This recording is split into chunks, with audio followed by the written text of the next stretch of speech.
তারপর আমার পরিস্থিতির কথা কি বলবো আর, মানুষ এতটা খারাপ স্বপ্ন দেখে না যতটা খারাপ সময় যাইতেছে আমার।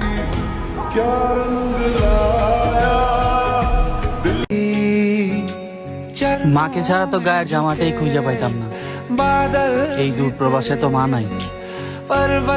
আপনারাই বলেন সুখ খুঁজে পামু কোথায়?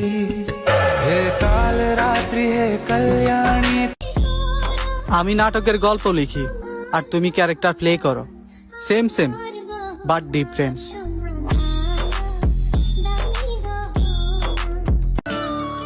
মানুষে বলে যেটা মন থেকে যায় সেটা নাকি পায়, তবে আমার বেলায় সেটা উল্টা হয়।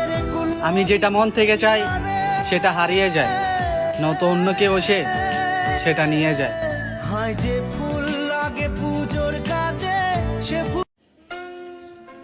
পারলে ফিল্টার ছাড়া বাস্তব জীবনে আয়, দেখে আমার কোন বান্ধবী তোর উপরে ক্রাশ খায়।